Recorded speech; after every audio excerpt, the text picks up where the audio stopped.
Good morning. Uh,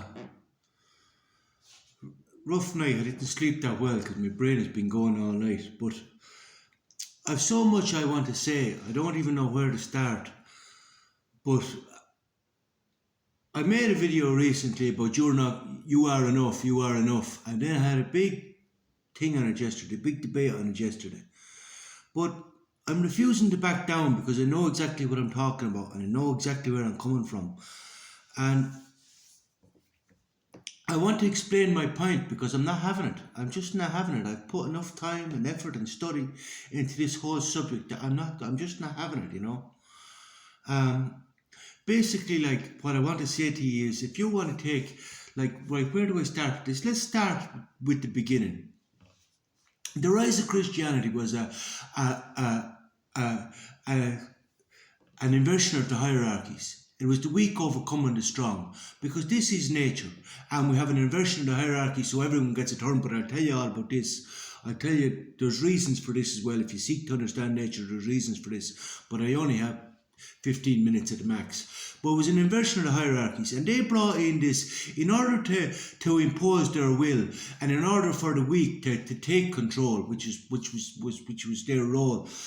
They had to establish social structures in order to impose their will. So this would be, say, the church, uh, and then they had to create concepts in order that this is why I say art is the highest form of abstraction. The stained windows in the church was the poor man's Bible. So they were able to create concepts that even the poor man could relate to and could understand. And this would be the concept of God, the concept of suffering, the concept. They were able to create concepts that everybody would be able to relate to, and reached out to very much the poor, the slaves, like the slaves of Rome is where Christianity started. And then it was Christianity then overturned the Romans and so on. And this was the rise of Christianity, and with the rise of capitalism. And then what I always say, I won't go too much into it, but the Christians in the church sold people to the aristocracy. They sold people as slaves. They created a slave morality.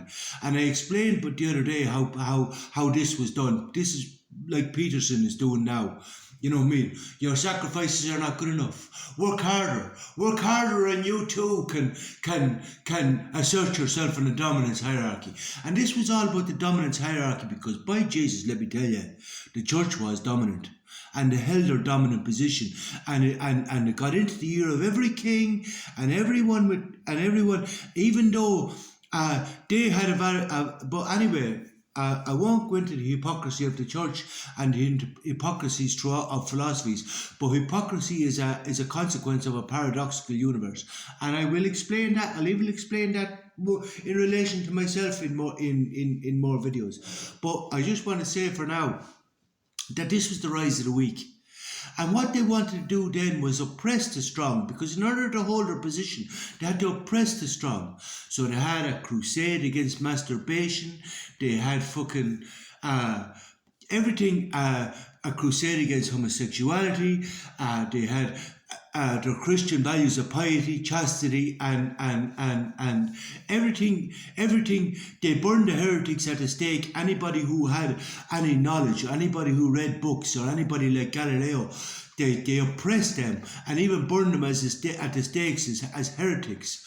But even their own vows, a vow of poverty, and even one of their own commandments, thou shalt not kill, but yet they engaged in holy wars and even burned whole cities.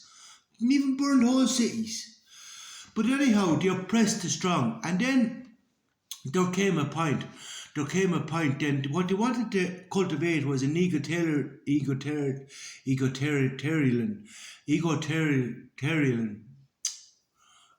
society. Basically, we're all equal. Everybody is equal. You know, we are one. Everybody's equal. Now, I can talk again about the we are one thing, but let's just talk about their concept of everyone being equal. Anyway, this was an egalitarian society. Pronounce these things. I read these things so much I don't pronounce them that much. But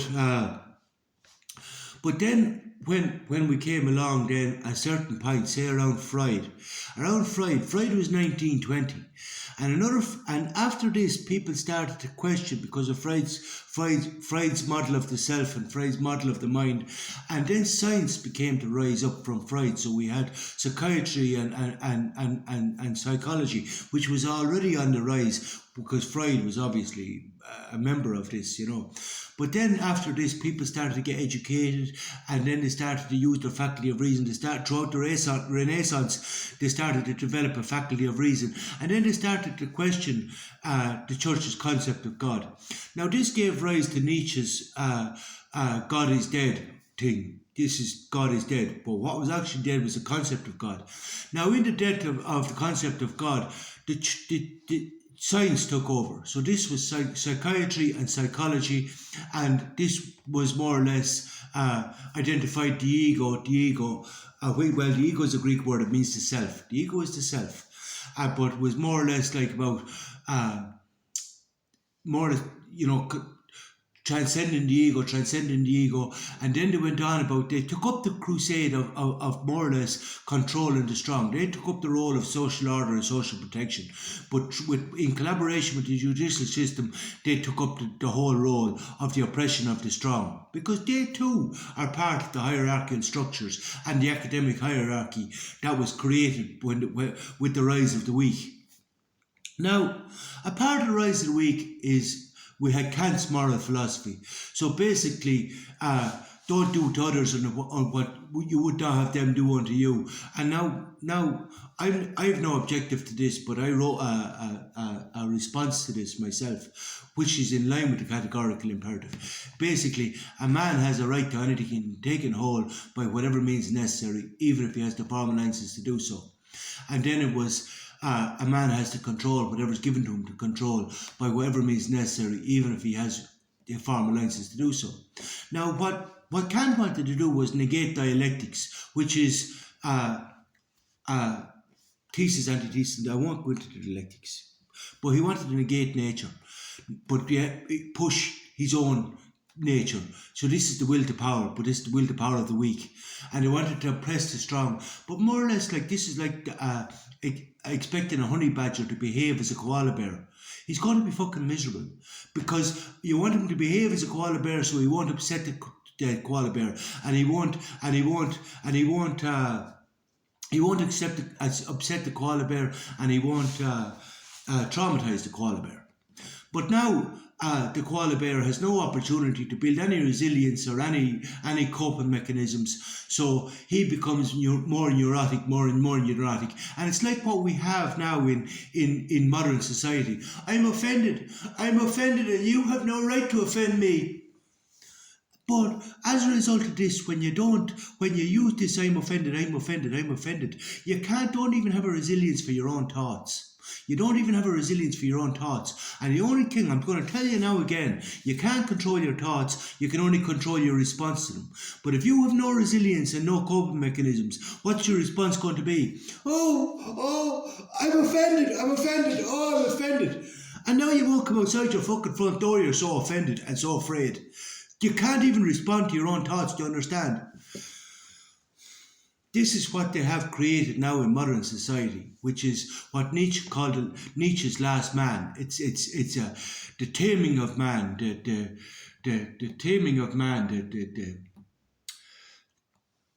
there's another word for it. It's you've now reduced man to a sick individual, a scared individual. This is what man has been reduced to as a result of the church, as a result of the psychiatry and psychology. But the ironic thing of it is the church. This had a double-edged sword with the church, because when you cause this misery and suffering, and then you teach them that your suffering is God's will, and your suffering is God's will, and your conscience will be in heaven. You're going to heaven and see all those aristocrats having all the sex and enjoying all the money and enjoying life. They're going to hell. That'll be the contrast for them, but there must be contrast. They're going to hell, and you're going to heaven.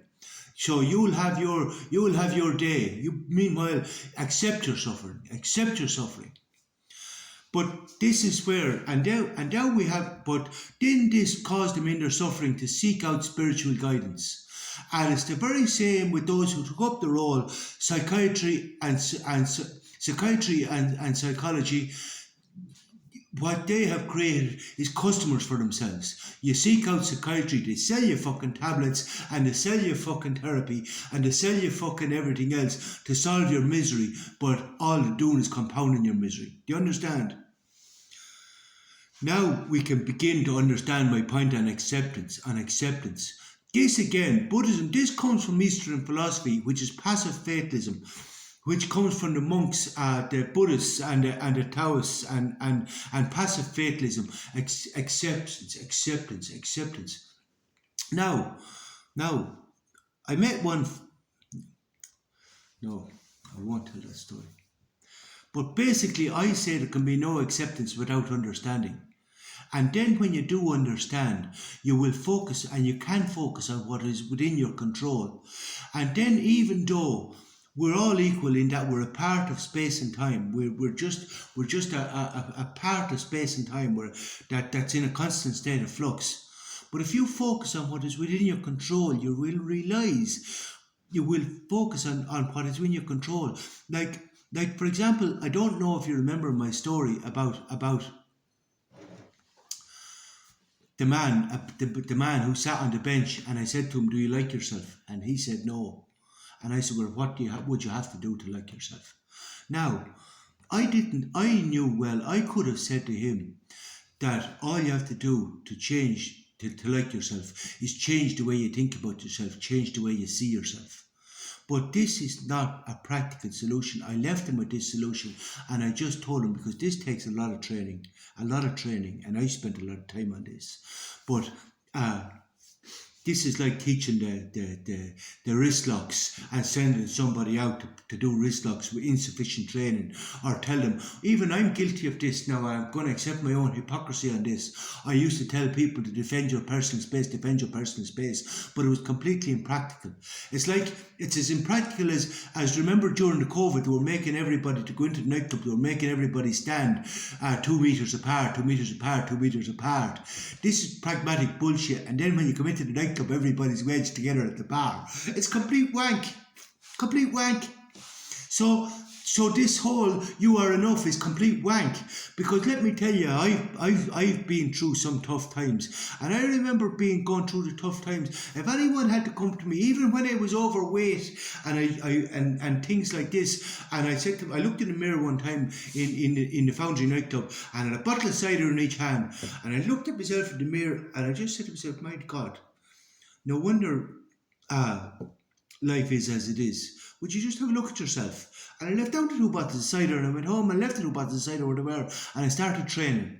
Now, if you had to say to me at that point, "You are enough," and I changed and I accept this, "You are enough," let me tell you, I will accept this, and I am enough. But I wouldn't have got my finger on my arse and went training, which gave my whole life meaning and purpose, and it was so fucking enjoyable. And it changed my whole life, and enjoyed it, and had a great life. But let me tell you, if someone had to come up to me at any point, even when I was in the weeds, and say "you are enough," I would have said, "Get out of my face with that fucking woo, will you? Get out of my face with that woo." Because it would never have worked, because when you're trying to tell a strong person, this is grand working for the weak, but when you're trying to tell a strong person "you are enough," you're trying to take from them what is within their control. Do you understand? Like, if you just have acceptance, it's like, I may hurry this on, it's like if someone says to me, there has to be acceptance. And as I said, then the same person would say, "Oh, the world is fucked up. So he has accepted that the world is fucked up. Do you understand? Now, what's this outlook going to do for him?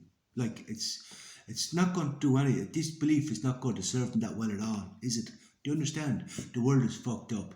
He's accepted that the world is fucked up. But as I say, no, you just don't understand it.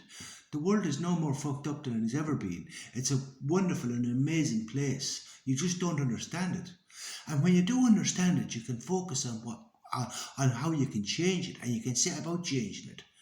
But if you just accept it, no, I'm sorry. That's never going to work. That's never going to work. That's the philosophy of the week. Good morning.